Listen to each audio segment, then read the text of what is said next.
With the alert on my phone. Yeah, all right. So hello, Lotus, and welcome back to the most informative Lotus channel on YouTube, because we are often the only Lotus channel on YouTube for the most part. I don't think there are any others, really. There's certainly no other Lotus focused channels, but maybe that'll change, because now there is the Evija, and it was silver, just the way Mike thought it was going to be. And yeah, it's revealed. So you guys watched some of the reveal earlier today. Do you have any, what are your initial thoughts on the Evija? I thought it was stunning. I thought it was a great use of negative space on the interior and exterior. Ah. That's my quick thought. I agree. I think those like the Venturi vents and tunnels that go through the back of the thing are just like, I just wasn't expecting it to be like one of the coolest things I've ever seen, but it really like turned out to be that. I was initially, like, when we first heard about this car, like, I don't know, I just didn't expect to be really wowed by it, I think. And I mean, you tell me, but I was pretty wowed today. So I've seen this car. At Goodwood, you know, they let us into that dark room and they gave us one strobe flash, and I waited in line twice, and so I saw 2 1/100ths of a second, or 1 1/100th of a second twice. Mm-hmm. And what they showed us was the front of it. I mean, essentially the car was kind of angled toward us. Yeah. And when you flash that quickly, your eyes are adjusting. And so it's really hard to get a look at what you're seeing anyway, but all I really remember is the front of it. And the front, of course, is the most conservative part of this car. Yeah. And when they revealed it today, they started with the back. I mean, the first image on the site that you see is that just incredibly striking and alien derriere of this thing. And it was like, wait. You said alien derriere. Wait, I just want to point that out. Sentence. So, you know, it was like, oh, like that's much more wild than what I thought I saw. And it was cool. Yeah, I mean, I think I expected it to be more wild, you know, when we first saw the wispy smoke teaser at the, you know, months ago.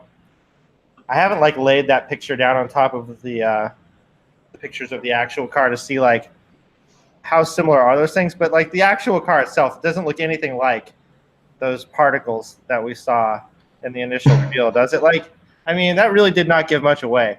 Well, Roger, if you go to the Lotus, the Evija page on the Lotus site, they actually do that for you. They oh, really? They kind of turn the lights on that image, and you can see exactly how the particles are flowing, and it makes sense when you look at it that way. In silhouette, it certainly looks, you know, when I saw that teaser, I expected it to be something crazy open-wheeled, like peekaboo body panels, and I guess it is peekaboo body panels, but I mean like really detached, you know, from each other into an almost open wheel setup. And what I think is going to be interesting about this car in person is I think you will get some of that. So on TheVerge.com, they have some additional images. I don't know if these came in the press kit, but they're not on Lotus's site as far as I could tell. And they show angles where you're looking through some of the vents, and it is very open. You can see the extension pieces. And so it might have a bit more open wheel character in person. I'm sort of eager to see it in person, but then I remember like I already have, but you know, just not enough. You didn't get to see it as long as Shmi got to see it. Did you guys see his video? No. Yeah, I saw the beginning of it. I did watch Carfection's video. That was fantastic, and it was nice to see angles of it outside of just the press release photographs and the press release 1-minute video from Lotus themselves. Yeah, you can see how open where the hood is also. There's kind of those wings inbound from the headlights, and yeah, it's gorgeous. Yeah, I think that was something that struck me from looking at all of the aero and the vents. Like, since we're in such close proximity to when the Supra was revealed and all of its vents are like non-functional.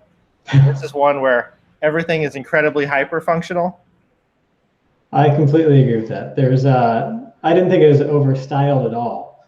Every little piece has its purpose, and its purpose is either being sexy or for aero, or a combination of both. Yeah. I feel like it's the automotive equivalent of Antelope Canyon. Have you guys seen the photos I don't know of what that? that means. Okay. What is? So Antelope Canyon is in Arizona. It's gorgeous. Google a couple of photos. It's like these caves in the earth that water are carved through, and you can just see the smooth lines of the cave from all the water flow. Okay. And so their design is kind of the air version of that. Gotcha. That's interesting. Huh. Yeah. I totally see that now that you say it. So I texted you guys from a Cars and Coffee last weekend, and I sent you an image of the Ford GT. Yes, you did. And it was a particularly beautiful Ford GT in silver with a really nice sort of orange accents. It just spec'd really well. Okay. And I texted you guys that I said, I don't know of a more beautiful car on sale today. The GT40? Or the GT, I guess. Yeah, the Ford GT. Just in person, that thing is so striking, and it has a lot to do with some of the negative space. And there's a real contender now. I think, I've been staring at this thing for 5 or 6 hours now, and I'm just like, good Lord, in person, this thing must just exude. I mean, it's got the aggression and the wow of the Ford GT, but it's also got this elegance to it. Yeah. That I think the Ford GT is a little more just sporting. Its intentions are much more. It's like a sneaker, right? And this is not that. This you could roll up. I mean, it's just very classy. I mean, it's like your move, Bond, right? Like, it's so classy. I didn't expect. I mean, I just like the way things are going. With like all the Pagani stuff and like the Valkyrie. I just assumed it was going to go bananas. Especially, when it's going to cost the equivalent of like $2 million. I think it's pretty amazing that they kind of, I don't know, because they didn't like pull back the styling, but it's classic and new kind of at the same time. I feel like it's very bold, but it's also very restrained. Yeah. There's detail here that I just love. I made a couple of notes about detail as I was noticing it. Like, yeah, you can pull it up on your screen if you want. You have oh, I can do that. I think you can share an image or share your desktop. I'm gonna describe it because I'll fumble with that for 10 minutes. Okay, fair enough. So there's this. If you have an image there, though, you might be more familiar with how to do it if you just pull up any image of the car. There's this in the midriff of the car, and there's two vents, right? There's a forward-facing vent and a rear-facing vent, and this dramatic, zigzag of how the two come together. And if you kind of put your hand over half the car, I mean, it does look like it's almost two cars, right? It's like you've got this the front vent is something that you might see on a modern McLaren. The rear vent is more classic in all the sort of Testarossa and the like. And they connect, but they connect in this way that's the sheet metal is like it's stretched clay. And it's very delicate looking, and it's almost liquid in its form, and it's just beautiful.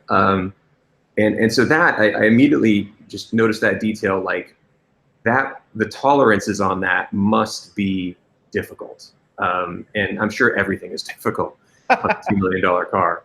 But that and the other piece of the car that kind of has that liquid feel is how it sits on its rear haunches. So the rear of the car almost melts over the chassis, and it kind of sits in a way that makes you really have this appreciation for its stance. Like it's not a heavy car, but you can kind of feel its weight in a way.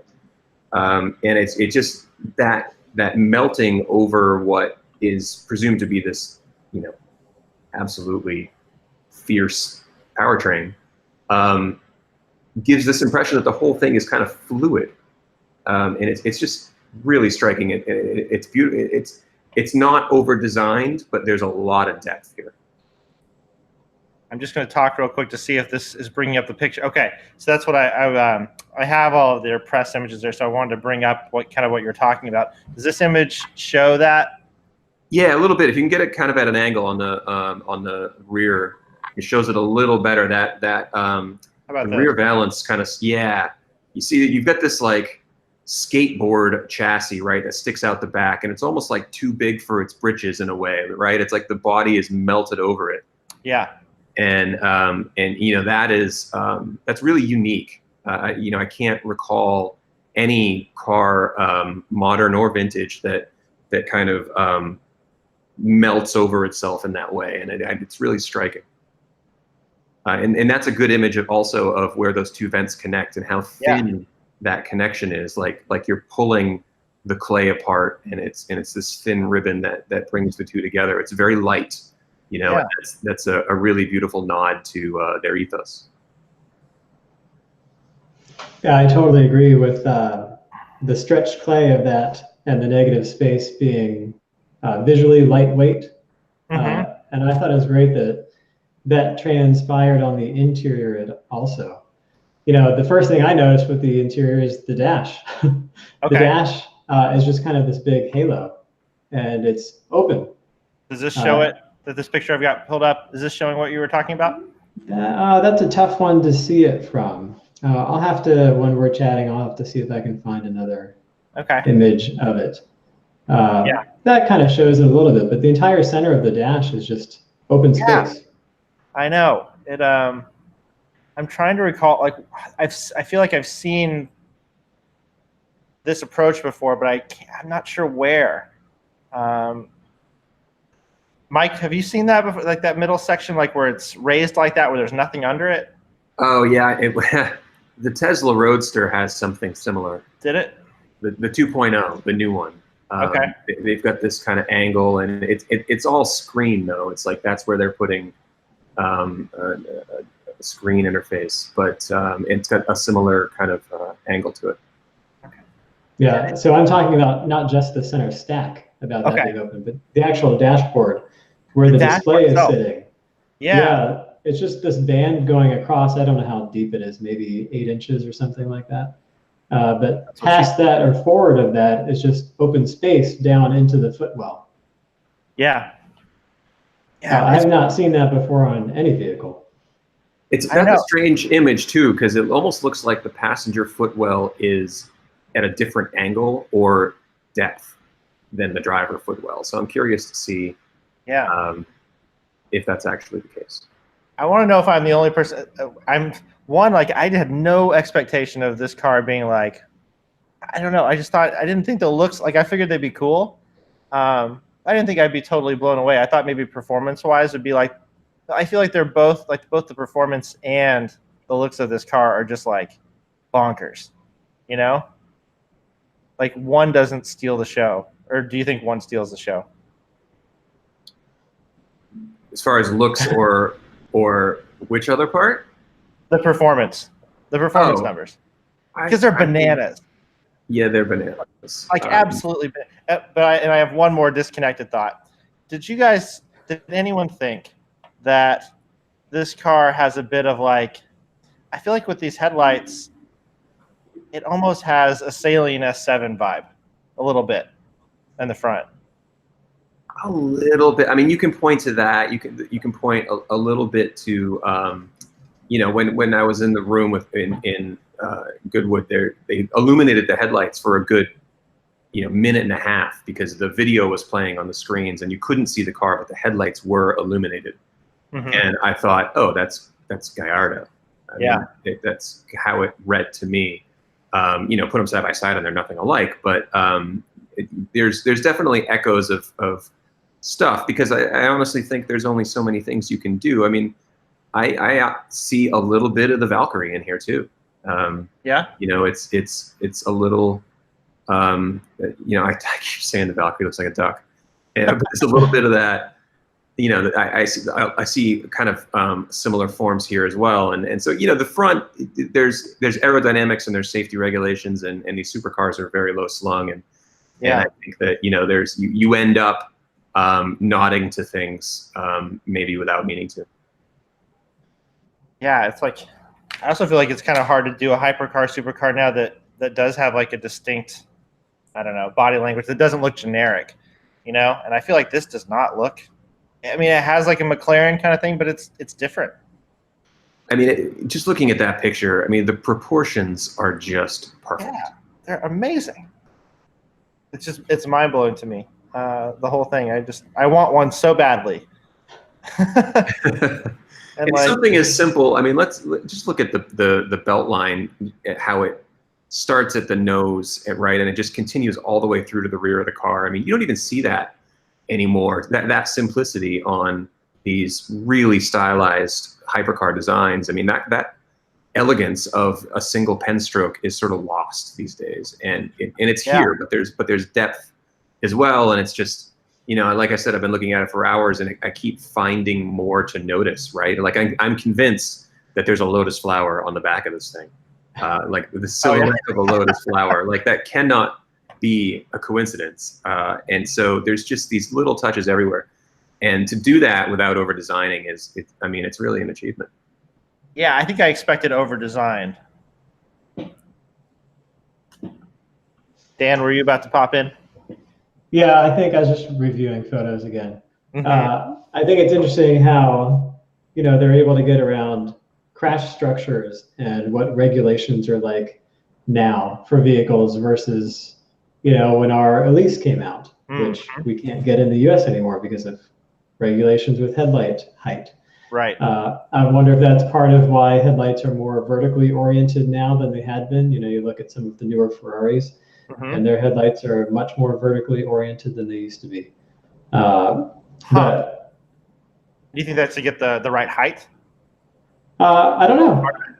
I'd love to talk with the designers and find out how they got this design. They should be here. I don't know why they didn't. They're not in the chat at the moment, but we do have some people here in the chat, so it's nice to see everyone here. And if you have questions of people in the chat, please put them in the live chat area below us, and we will try to answer them. If you super chat, we'll definitely answer them. So there's that too.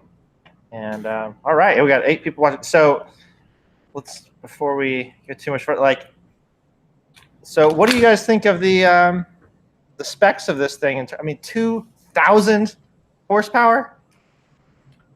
Each wheel gets 500 horsepower. Yeah, I mean, so I've been reading some of the reactions to this today as well, and obviously the numbers are just insane. And there's some people out there who, I mean, we haven't mentioned it yet, but this is electric, you know, and like that is such a bold statement in and of itself, especially from a company like Lotus. It excites me, right? I'm the electric guy, right? And I, you know, I want to see how far this can go, and for a brand like Lotus to make a statement with an electric powertrain is really exciting to me. I think it's going to do a lot to bring people around to the idea that electric cars can be exciting and emotional. You know, I think Porsche will help with the Taycan, but this is not the Taycan, right? This is something different. Yeah. And 2000, you know, I see people saying, oh, well, you know, now these crazy numbers are possible with electric. Like, where's the engineering, you know, excitement? Like, where you can just drop 2,000 horsepower into anything now, and right, it's like a skateboard, and where's the fun in that? And I think the fun is getting that power to the ground, right? Yeah, it not becoming an airplane, I think, is. Yeah, I mean, the engineering, where to really nerd out on the engineering and starting here and going forward is the aerodynamics, the you know, the actual software that's driving these wheels in ways that keep them under control, and just you know, the actual usage of that power is going to be where all the gains begin to happen. So we should talk to companies like Pirelli and Michelin and Yeah, buy stock find out how and we're getting it on rubber. the ground. Yeah. It's just like this car is. Oh man. Yeah. See there, and some of these shots, yeah, you can see like the fact that you can see the front tires like through the car. Oh man. Yeah, so that part reminded me of the current Evora, which has that for the rear tires. It does. Oh And really? they've at least the 400 generation. I don't think the Oh okay. original Evora and S have that. Yeah. But the 400 has a pretty huge cutout. Yeah. Yeah, it's beautiful. So I need to run. But my parting thought that I loved with this, that I thought related to Lotus's new phrase of "for the drivers," is that every other fully electric car, they basically equate it to autonomy. And I love that they didn't speak anything about autonomy with this. And it makes sense, right? It's Lotus. It's all about driving and the experience of driving. The new Tesla Roadster is coming out. That's going to be whatever level of fully autonomous. The Rimac C2 that's upcoming that also has a similar powertrain, I think, from Williams. I'm not sure. That's going to be like level 4 autonomy, allegedly. And then you have Lotus saying, hey, we're just using electric as a different means of propulsion.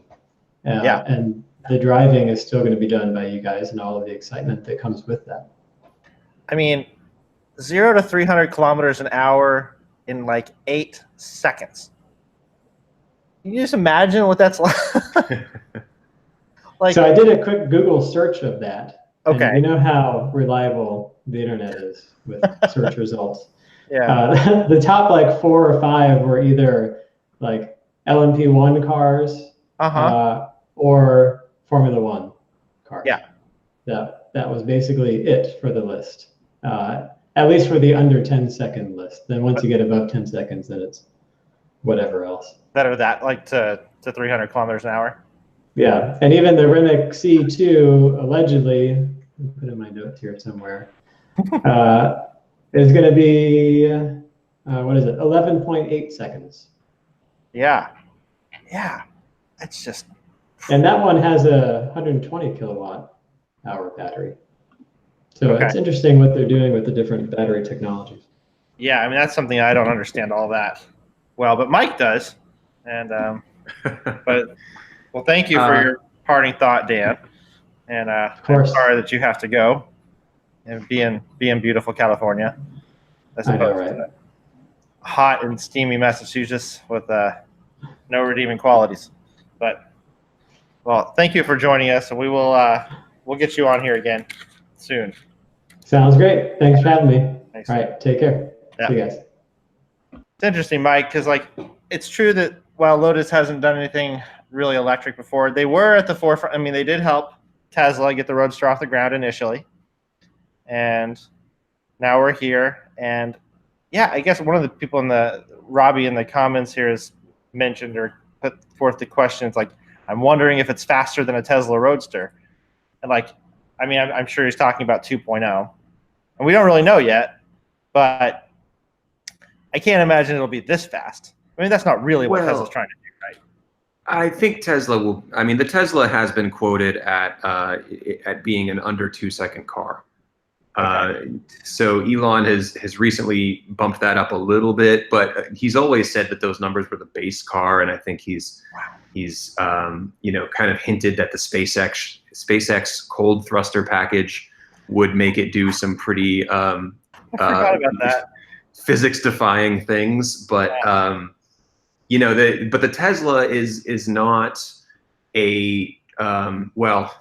I shouldn't say it's not, because I don't know. It's not out yet, and it's not a lot of info about it beyond sort of the basic stats. But the Teslas to date have not been track monsters, right? I mean, my Model 3 Performance can mix it up at the track, and that's great. And it's one of the reasons why I wanted it. And I love that electric is getting to that place. But I'm not sure that the Tesla Roadster is going to be a track-focused car. I think it's going to have that just insane straight line acceleration. I think it's going to do pretty incredible things in the corners, but can it hang out there for a full day track session? And that's the stuff that I don't know. I'm sure it'll be capable of it, but you look at the Lotus and you think this is a car that is designed for the track, and it just happens to look good on the street. And I think the Tesla is more like, this is a democratization of this level of performance. Here you can have hypercar numbers at a relative affordable price at $250,000 or whatever it is. It costs, I mean, less than the deposit for one of these, which is incredible. And you know, people are gonna laud Tesla for that, and they should. And it's a really fun time to be a car enthusiast. But you know, whether I think the Tesla will be the opposite. It'll be like the best sports car you can buy for the street, or one of.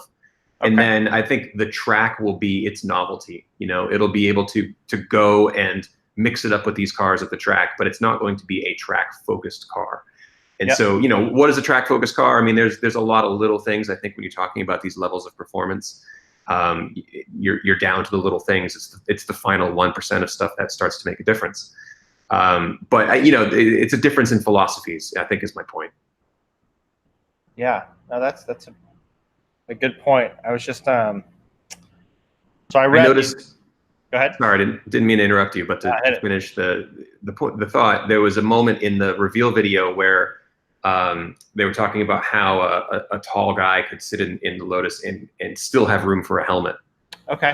And I'm not sure that is like the type of thinking that's going on at Tesla for the Roadster. You know, those differences are kind of what I'm talking about. Okay, well, that makes sense.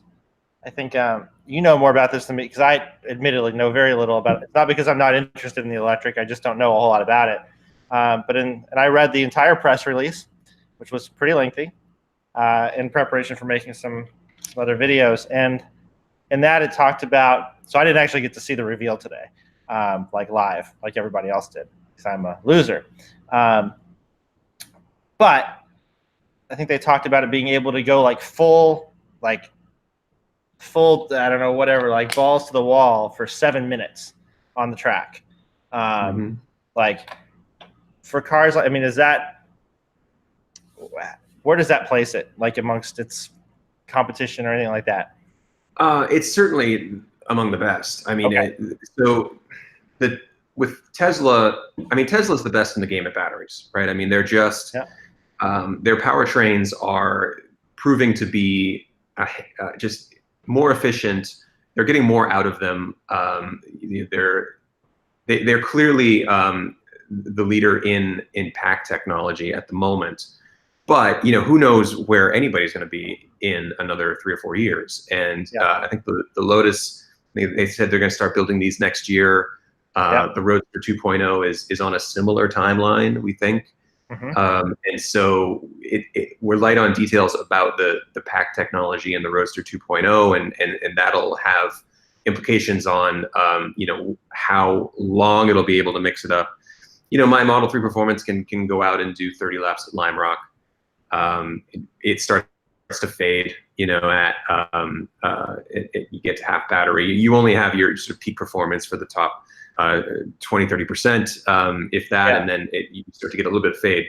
That's the stuff that you know, you can go flat out, sure, but what's flat out? Does flat out change? Is there a curve to the power band?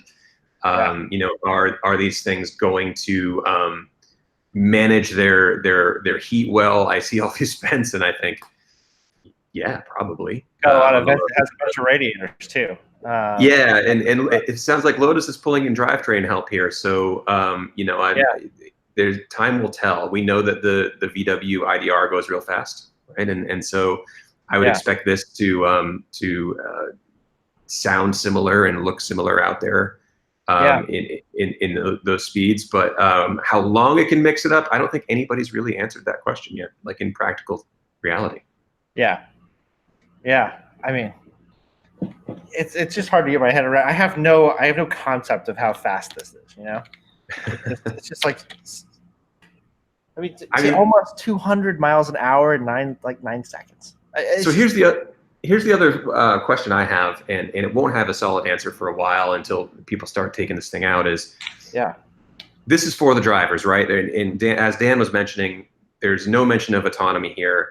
But when you're talking about 2,000 horsepower and these types of speed, Yeah. If you were to throw me out there in a Caterham that has those specs, right? I'm going to be in the first tree, like the very first tree. And so there's got to be some sort of software magic here that's helping you keep it out of the gravel. And so I wonder how they're going to balance those helpers with this feeling and this spirit and philosophy of being a driver's car. I think that's one of the reasons why the Teslas are so fast, is because they're very good at helping the car manage that speed, and the driver feels like they're playing a video game on easy mode because the car is doing a lot of work. Yeah. I wonder where they're going to fall on that spectrum.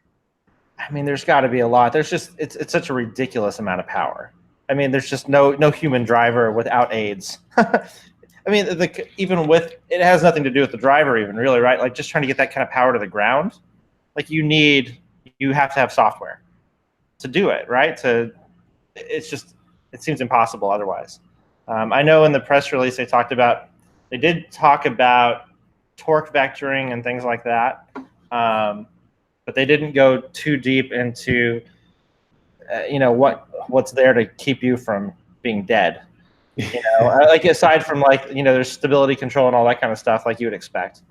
But there's got to be a ton. I mean, I guess the question is like, how transparent can they make them? If it's, and for the drivers, I mean, like there's still a bit of marketing going on with all of this. I think maybe the next cars to come out will be for more drivers than this. Only 130 drivers get this one. Yeah, and we know from our time out west, where we had a chance to chat with some of their reps there, that this is electric, but the future isn't necessarily electric until they feel like the technology is such that they can stay on mission. So I would be surprised if the next cars downrange were electrified. Yeah. Even partially. Which is kind of, I mean, I don't know how I feel about it, because I think they need to have cars with gas engines, so you can just take them to the track and have fun with them and not worry about your range and all that kind of stuff. And I like gas engines too, but after this, it does make me kind of want at least another electric car in their lineup that's, a little more affordable. Because and that they're going to actually make. I mean, I wonder if the Roadster 2.0 becomes like a target, for Lotus to go after in that price range. Obviously this is a totally different one, but yeah, well, it's going to be really interesting, right, in the next few years, because you've got the Boxster is supposed to go electric, and where is that going to fall with? Here you have a car that's traditionally $70,000, and the Tesla is $200,000. Is that going to be a roadster fighter with at half the price? Can Porsche pull one out from under Tesla, or is it going to just not be able to achieve those numbers? And why not if it can't? Right? You have an electric drivetrain in a car that's relatively small and compact, and it seems like Porsche should be able to do it. But you also see the Taycan and think, if Lotus is gearing up to go after Porsche, if they want to be the British Porsche, they're going to need an answer to that. And that is a base $70,000 car. It probably feels like a Tourer. I've been in the same, I've seen that car through glass too, and it struck me as being rather large. And so is that going to be their coupe or some sort of four-door? I don't know, but it seems like they should have another electrified model. I think so. I mean, it's interesting how much feedback I've gotten on these videos. Like people, a lot of people, at least that comment, are like all against the electric thing. I'm not exactly sure why, because it's pretty clear that we're hitting I guess we're still making gas engines more powerful all the time, but they've got to be giant, and supercharged and turbocharged or whatever. It's clear that the gains are in the electric arena, right? And it's better for the environment, which is I had this thought after just a couple weeks ago going to the UK and driving a Polo, right? I mean, that Polo was, I mean, a Polo is not a sports car by any means. It's nothing but an econo box and a fun one in GTI trim, but this was not that.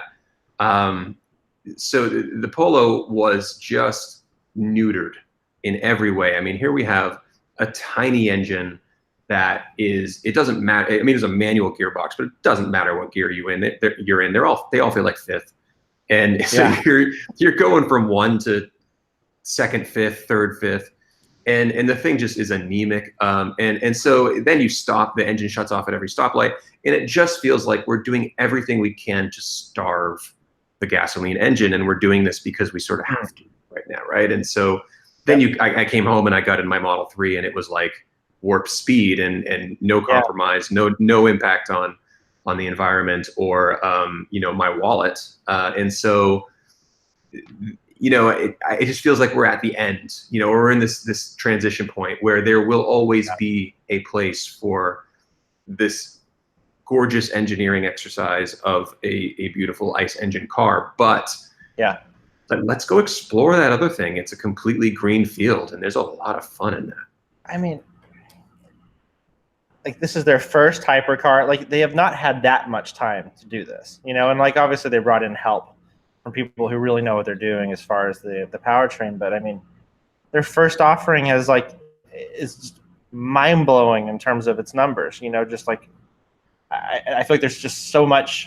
I mean, I don't know what that future is going to look like, but there's so much performance to be had.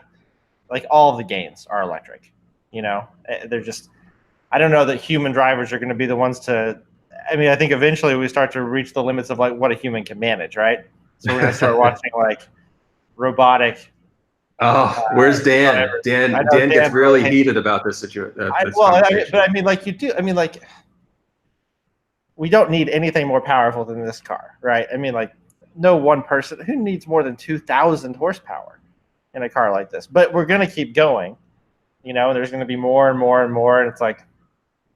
But I mean, that's interesting, I mean, on the gas side of things, it's like, it does feel like we're at the end. I feel like we've got these like nearly 1,000 horsepower Dodge Challengers and Demons and Hellcats or whatever, and it's like, it feels like we've kind of figured out the gas engine, and this is kind of the end of like, look how powerful we can make it, and now it's on to electric.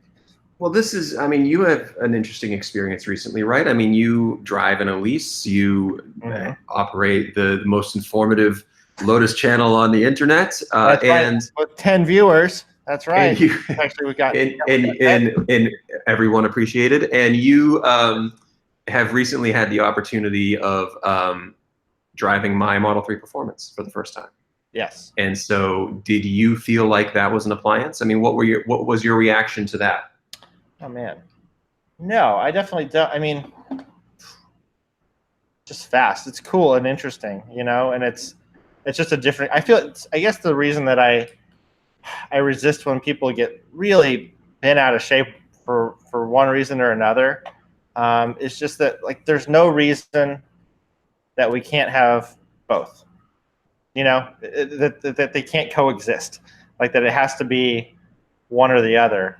And I think that's where, like, I don't know. To me, there's a place for the Elise and there's a place for the Model 3. Like, that's the Model 3 is what I would want to drive every day when I'm not driving a Lotus, And there's a lot of reasons for that. And like, if my Elise could be like 3 times as fast, by being electric and not need radiator cooling fans, then you might still need some cooling. You might still need some cooling.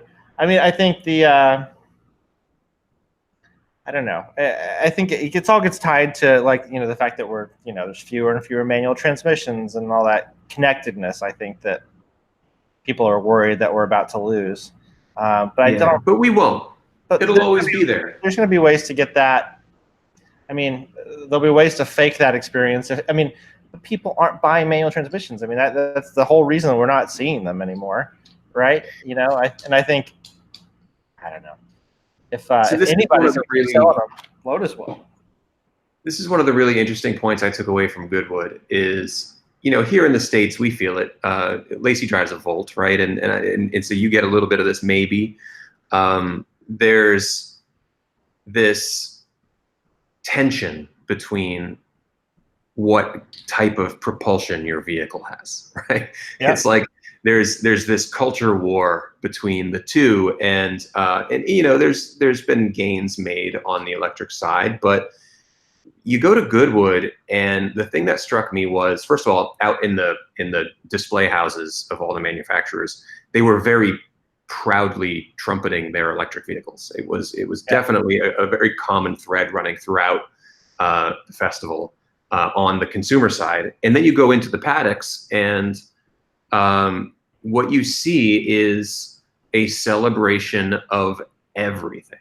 And Goodwood is a good example because it's just everything is there, and it's rarity, it's exotic, it's vintage, it's cutting edge, it's rat rod, right? I mean, there's everything there, and it's a celebration of all of it, and it's all just a different flavor. And if you say we're losing something, tell that to the guy who's driving the 1923 Bentley. These things will always be there, and we have access to them, and so why not push the limits in ways that we've yet to achieve, and this Lotus is doing so while looking fantastic. I mean, I'm 38 years old. Can I put a poster on my bedroom wall? Is that like? Well, that's the thing. I think that's why I wasn't, and a lot of my viewers weren't too excited about the hype. I don't know. I don't think it was just the price. I don't know. I think I was worried about it being like unique enough and interesting enough, but it's just. I have not. I mean, the last car that like really struck me visually is that new Ferrari F8 Tributo. But I mean, I love that they just didn't go too far with this. Like they really, oh man, it's just they have the guts to have clean lines and not try to make. I mean, there's the trend, I mean, like with the Supra or I don't know, the Civic Type R, where it's just like you have to make. You got to put a vent or a wing on everything. It's pretty cool when they were able to like just come up with a great design and kind of let it speak for itself. It's not. I noted a couple of other little design details here that I don't want to let go unappreciated. Okay, let's point them out. I'll bring up the pictures of them. So, do you have that photo I photoshopped of the Lotus flower? I think that's worth showing. That's worth capturing if you've got it, because there is a lotus flower on the back of this thing. I guarantee that was at least thought about. Let me see. Okay, I'm going back through. If you have it and you can text it to me again, I can definitely pull it up. Yeah, I can do that. So I'll go to the next one in the meantime. So I appreciate the brake package is a JPL. I have the picture. Hang on one second. I'm pulling it right up here.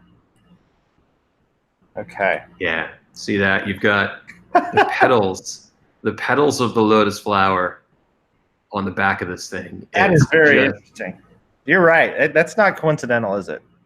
That's thought about. No one else is. I'd like to point out there were well, maybe, I don't know. I didn't watch the design video. Did anybody say anything like that in the in any of these videos, like the design or reveal or anything like that? No. This is original content right here, Roger. Wow. So that is, I mean, it's pretty undeniable, I'd say. I mean, even if you look at the points, where the points fall, it's just, I mean, obviously I grabbed a random image of the lotus flower off the internet, but there's clearly some petals at work here. Wow.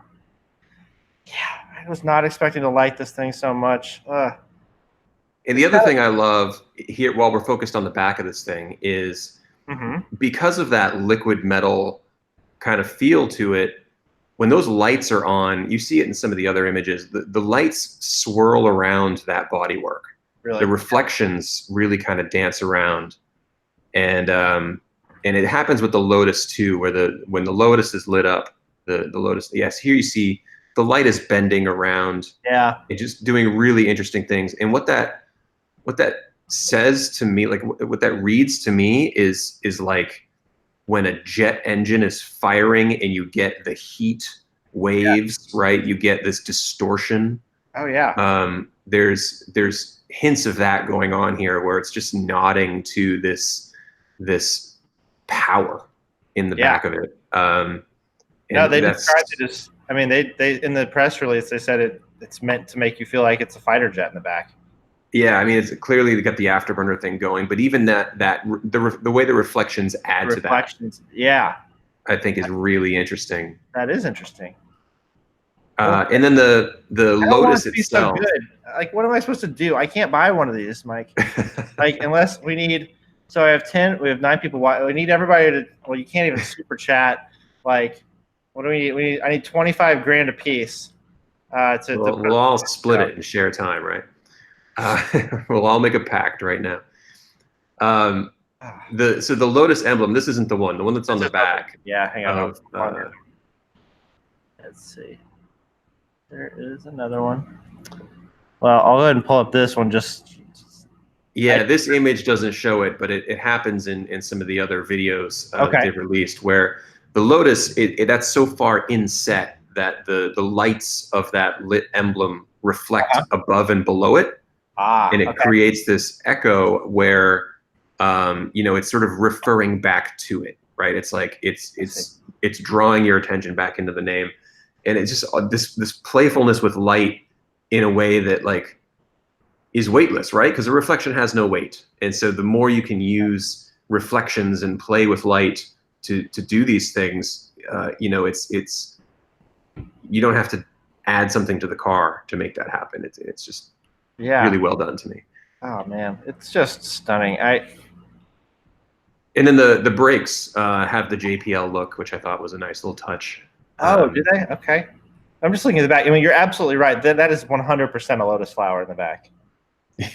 You are totally spot on. I will pull up the brakes. Let's see if I have a picture of them. I think I do. Maybe I do. I don't know if you can't really see it there. No, not so much there. Those are different wheels than were on it at Goodwood, which is interesting. Yeah, people are pointing out that I think these look sort of like the Bugatti Vision wheels, maybe. I don't know if this is it's slightly better image. Yeah, it doesn't really. Yeah, I mean black and gold. Yeah. And how did you feel about? I figured you'll probably like this. The fact that there are no side mirrors. I think that's we're going that way. I mean, even the Hondas are starting to do that now. The new Honda E prototype has cameras for mirrors, and Tesla has said that they've wanted to do that forever. Regulations are tough. It's easier to do that sort of thing in Europe right now. But I think it's interesting that the point is aero, but they pop out, and you kind of need them when you're driving. But it looks cool without them. I mean, mirrors suck, right? There's giant. It looks so good without it. Yeah. Giant ears that a designer would just rather not have. And so taking that leap, it's time. I don't see any keyholes on the side, so I'll that a small animal is going to get stuck in that vent. Oh man, you park this thing outside, and like a rabbit's going to sleep inside that Venturi vent. They really talked about these Venturi vents a lot, actually, in the press release today. Oh hey, Alan Potts from the West Coast Lotus Meet has joined us in the chat there, or at least he was there in the chat. Hey Alan. He left. And he points out that the car should have been black with gold wheels. I mean, that would have been pretty sweet. You need to save something for later. I think it's cool that they did it with the whole thing is just really just is amazing. I mean, like I feel like they just out McLaren. I mean, like they've come up with like new design language that I don't know that anybody has a car that looks this good right now. Yeah, and the thing about black is black really hides lines, and when you're trying to draw attention to negative space, you need to see those shadows and be able to differentiate those shadows from black would have masked a lot of this design, and so silver really brings that out, and I'm sure that's why they did silver. But I know that a JPL version has got to be coming in soon. JPL is the Jet Propulsion Lab, but the John. Oh, what am I saying? I'm saying you have saying JPL, but it's JPS. But that's fine. We have a viewer or two that will get angry about it, but yeah, we had one. I must have been driving him nuts. I've said it like 19 times now. Oh no, it's fine. No, they really got upset when you were reporting from Goodwood and referred to the Type 25 as the Type 23. Yeah, I'm clearly not the native Lotus guy here. I think you do just fine. Yeah, damn, it's just it hurts because I want this so badly, and I did not. I've never felt that way. I never felt that way with the LaFerrari, really, or the Porsche. Maybe it's because I'm a Lotus person, and I just, since finally we have something our own. But like, it really is just, God, it's just a knockout. And I guess, yeah, I can't get. You just don't think you're going to see something, I don't know, new and wild yet understated. I mean, with really great design. I don't know. I just didn't expect it. It looks so much better than everything that's come out lately. And like nobody expected that, it just came out of nowhere. Anyhow. Well, I have good news for you, Roger. In the States, this car will qualify for the $7,500 federal rebate for EVs. Can I get that off the deposit? That was interesting too, actually, in the press release they were talking, like, if you want to, like reserve one of these, you're doing it through Lotus directly and not through their dealer network. And as far as service goes, they're figuring that out too, because it won't be going through their dealer network. It'll be like individualized, which is a lot like sort of like with the McLaren F1, where like they would send the guys out with the laptop or whatever to come and like work on your car. I think part of it's because Lotus doesn't have much of a dealer network, but I don't know. I thought it was noteworthy. Yeah, I mean, just don't crash this car. Just don't. I mean, So the chassis, is one piece. Yeah, there's no. You piece. Can tell just by looking at it. This thing is, if you damage any part of it, it's just not going to go well. No. It's too integrated with itself, and the bodywork is too intricate. Be careful on the track. That's all. I wonder how many airbags it has, because I don't see. It's hard to. I'm sure there's one in the steering wheel and one on the other side, but like they've hidden them well. If they're there, and the weight too. Weight not bad at like 1,670 kilograms is the target weight. So I don't know what that is in pounds. It's about 3,700 pounds. Okay.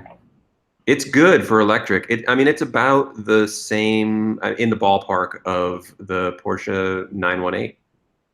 Is it okay? Oh, really? Okay, that's interesting. So same weight as that, but all electric. Yeah, it's about 700 pounds heavier than a McLaren Senna. So it is a heavier car. Of course, the Senna is the other car that is just meant to be incredibly lightweight, but so that's probably an unfair comparison. But it's so much better looking. Who wouldn't want this over the Senna? I don't know. It's. I don't know what the Senna costs offhand. I think it's less expensive. I think most things are. Yeah, that's a hell of a price tag. But I think that's the thing. That's what's interesting about this is they're selling a car for it's like 1.7 million pounds, right? I don't know that like selling one of those is as much money as they sell like in a month, right now with their like normal production cars. It's just like a whole this new world for all of this. Yeah, even looking at this image, even this with that line that and it's illuminated, that white line that kind of just is a single sweeping arc. Yeah, love that. But what that also says to me is it's just implied momentum forward. Yeah, and everything about this car just standing still looks like it's doing the numbers that it claims to do, and it's inside and out. It's just stunning. I just, oh man, it doesn't look like they took switchgear from anything else. Like that. I think that's what's, and they shouldn't for a car at this price point. But like, it's just they really, to do this kind of work is just, I don't know. Yeah, this I want. So the one challenge as a UX designer, this is really interesting to me is how that's a pretty small screen that they're putting in there, right? I mean, for now, I mean, yeah, you can argue that look at every Lotus ever, right? You've never needed more than what's on the gauge cluster, and it's like the radio is barely there, and you got 3 knobs. They didn't say anything about the stereo. Oh, I guess it said info. There's an infotainment system. I don't see speakers, but they must be there.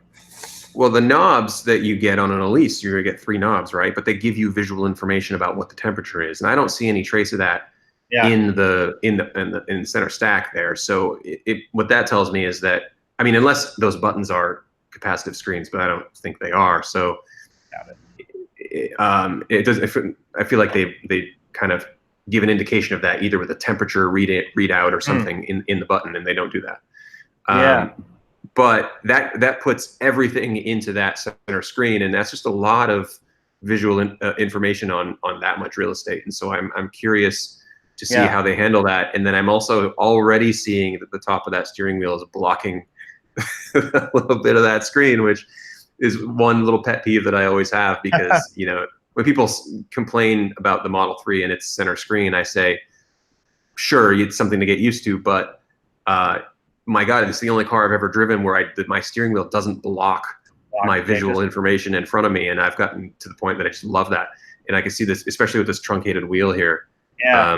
You know, you're gonna have to fiddle with that or peek over it or something. And so, you know, I'm curious because I guess I'm extra interested in this because Lotus has never had infotainment, right? I mean, even in the Evora has an Alpine unit that's been OEM'd, sort of. Right, and it's got some Alpine DNA in there, but here we have the first iteration of a Lotus on-brand sort of infotainment experience, and you know, that's interesting because this has possible implications of what we might end up seeing in the SUV and in other cars down the line. And so you know, there's a language that's being defined here, and I'm really interested to see which elements you know, are sort of brand ethos elements. Yeah, I mean, they talked a lot in the press release about, you know, this sort of being the new design language for Lotus, and I mean, I'm incredibly pleased with that. And actually, going back real quick, Alan was pointing out the steering wheel here, almost F1 style. I mean, it's just, and look, it's sort of black and gold, so that's kind of JPS style there. And he was also pointing out the seats look nice and comfy for a Lotus, which I agree. I want those also. Seats are nice. Seats what do they look like? They're Alcantara, or they look like they're some sort of suede. Some kind of suede. That's not the seats. They mentioned in the video you can get it any way you want. That basically it's bespoke and you custom order it. Yeah, it's but truthfully, I mean, it is interesting. It's so, I mean, it's not minimalistic like a Tesla, but I would say, I mean, for a car like this, I mean, it's, I don't know, when you look at that image on the inside, like it's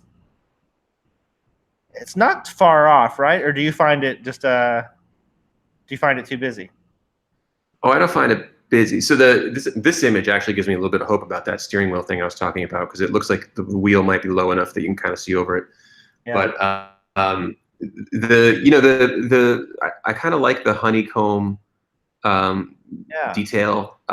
This center stack, you know, is a little, people like buttons, right? I mean, I hear that all the time being on the Tesla side of the fence, is like people lament the fact that there's just no buttons. But you know, buttons like this don't necessarily help you wayfind all that much, being so uniform. And I mean, I'm sure you get used to it, but like anything, but you know, I look at that and I kind of have to squint and say what's where, which is what.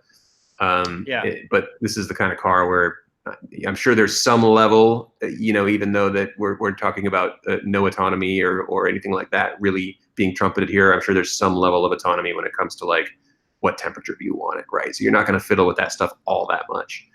But not once I buy mine, I'm not going to fiddle with it at all.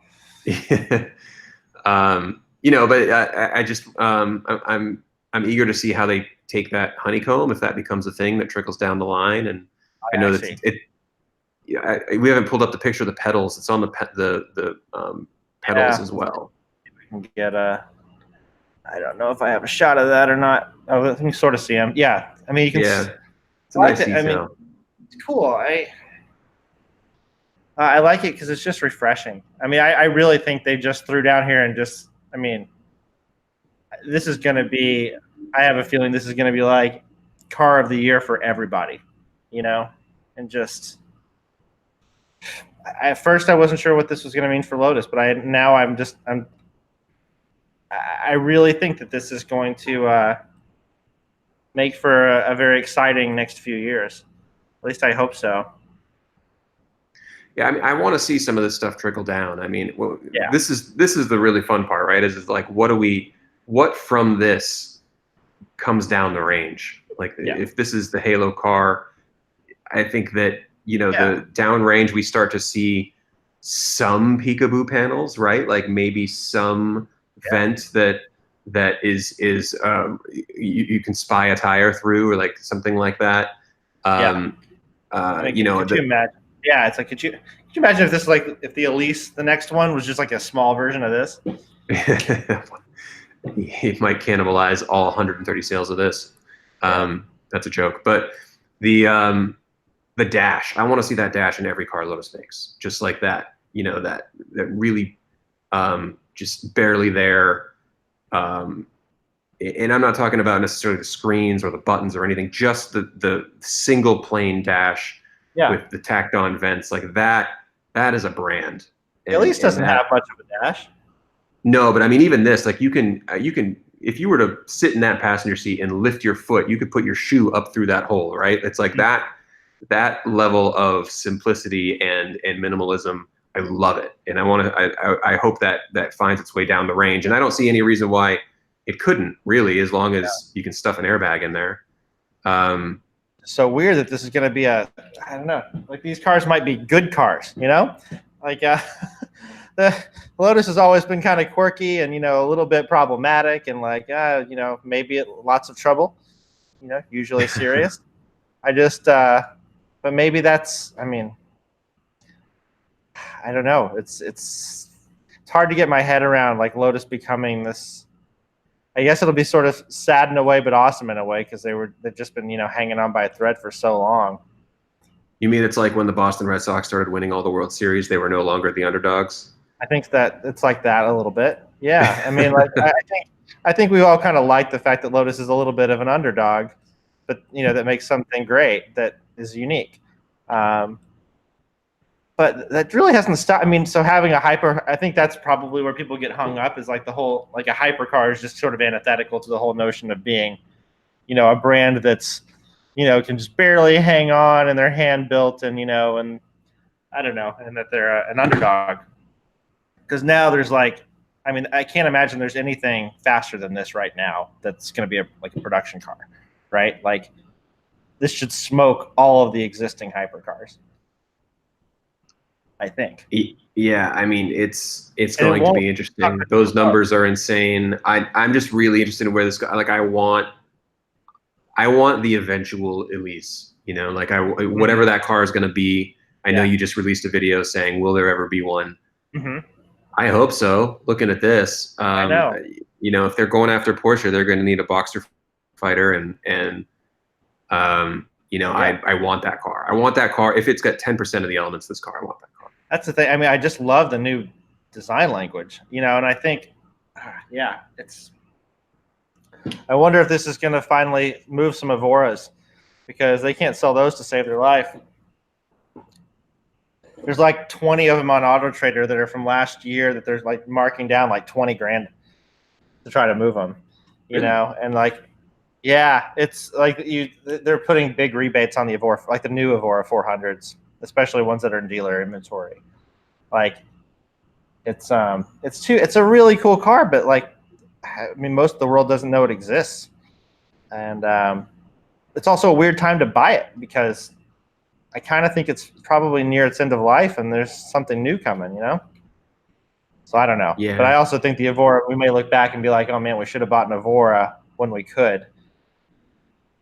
I don't know. I'd take one if I had any money, but I don't have any money. We have one. Let's see. And Alan is asking a lot we don't know. Where's the battery pack and have it? So we know the battery pack is behind, like directly behind the front two seats. And the size of it, so let's see, where is it? It's not there. That's not where it is. Not quite there. That's where you plug it in. You sit pretty cab forward, so it's Yeah. probably, you know, mid-engine, mid-pack, right? And that's the idea. I mean, supposedly it's placed mid-engine, just like, you know, to try to maintain that sort of weight balance that a mid-engine car would have. As far as the power, they did give us the numbers. Gosh, what was it like? It's like, you know, it's like 7,500 kilowatts or something like that. Oh, is it a 75 pack? I think so. I think that was what it was. That's not a very big pack. I mean, as far, you know. 7,500, I think is what they said. Well, but I think, I mean, there's something, the stuff is so efficient. I think they were saying in the way the motors work and the drivetrain, and there's like this, not exactly a transmission, it's like 98% efficient in terms of, you know, converting that electricity into power on the ground. And so that may be where, you know, it's also pretty light, you know, really. So maybe 7,500 is enough. I don't know if you're able to find that. I have that. It looks like a 70 kilowatt hour pack. 70. Okay, so they're getting a lot out of that. Yeah, I mean it's a very light car. As far as BEVs go, you know, 70. I think the smallest pack that Tesla makes now is a 75. And in fact, I think they just did away with that. So the Model 3 has an 85. It's got a smaller pack in the Model 3. I should know this, and I forget. But yeah, I mean that's on the small side for a pack. But you know, you're talking about a lightweight sports car. It makes sense to me that they would get 250 miles of range out of something like that. Okay. I mean, keeping that pack thermal managed will be key. I mean, this car is going to have extremes, right? Yeah. Clearly, there's a lot of airflow, and was really not expecting. Was not expecting this. I mean, I was even making fun of the poor car with all the trail of particles and etc. in that previous video, but now I'm like, I haven't jonesed after a car like this in quite some time. It's so cool. And like I mean, the scoops on the side too, like it looks like the letter E a little bit too, a lowercase letter E. I feel like there's just a whole lot. I don't know if anybody else has pointed that out yet. You probably have. I haven't seen you see what I'm saying? Yeah, I see it. Does that even make sense? You see it? Yep. Yeah, I see it. You're muted. I'm muted? How did I mute? I didn't mute. Did I mute you?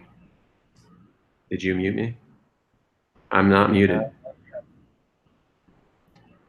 I am talking. I'm talking. Talking. Mike, are you with us? I am. Oh, crap. I am with you. I've lost. Oh wait, Mike, are you there? I'm here. Can you hear me? Yeah, I accidentally turned my volume down, so that's what happened there. Because thankfully the crowd was letting us know that he's not muted. Thanks, Alan. Oh man, they should have taken. I wish they had the bright green wheels that Alan's car had, though. That would be. That's really what we need here. You remember that car, don't you, Mike? Oh yeah, that was. I love those wheels. Yeah, the bright green wheels. That color. Yeah. So anyhow, yeah, my question was like, do you see that? Do you feel like you see a lowercase letter E on the? Oh yeah, I totally see it. On the side? Yeah. I don't know if it's lowercase E, paperclip, whatever you want to. Paperclip. All right, that would be fair enough. And yeah, you think they'll make a gas engine version? I think they're probably not going to do that. No. The whole architecture of this car is built around the battery. You couldn't, if you wanted to, make a gas version. Put a really small one, really tiny one, like a Celica motor. like smaller than that. No, and nor should they. I mean, I know that even in the reveal video, it was mentioned that, oh, I'm a little disappointed that it's not going to have the roar of a V12, but it's like, I just think this is something we need to get over. I think that we will have cars that sound like that. If you go watch the VW IDR at Goodwood, I mean, that thing screams up the hill. It's like a Star Wars fighter or like a Rebel fighter, right? It's like it's got a different noise, but it's a thrilling noise all the same. And I expect that this one will not be quiet. I think that it'll have a whine to it. It'll have some sort of noise that is worthy of its speed, because you put a car through that much stress and inertia, and it's going to make some noise. Yeah, absolutely. I think the only thing they could have made this car cooler is if it had a center seating position, I think. Well, it's bespoke. You could probably get it that way. I wonder if you'd have to straddle the buttons in the middle there. Yeah, exactly. Ride it like a bike. Mm-hmm. That's the only thing that'd be like, because they've offered it in some of the race cars like that are based on the Elise chassis. There is a center seat option, but yeah, maybe I'll call them up and say, hey, if you'll do a center seat option, then you'll buy. I'll give you my deposit. That's what you're holding out for. That's what I'm holding out for. Like, I don't think you need it. You don't think I need an Evija? No, I think you absolutely need an Evija. I just don't think you need a center seating position. I think what do they call them? The Becker humps, right? Like the fenders flaring on the front. You can see the corners fine. You don't need to be in the center of the car. Could you imagine washing this thing, like all these through these tubes that are going through it? Dan's not here to defend himself. It would take him a week. Yeah, exactly. I was just thinking that. I was like, poor Dan would this would be, man. I don't want to look at this anymore. It's killing me. I've got to really grow the channel this year, I think, so that so I could spend all my money on this. All of the donations to the channel and ad revenue will go to lottery tickets. That's the way you do that. That probably is the smartest way for me to get one. Yeah. Well, anyhow, let's see if we've got any. Where am I? Any other question? The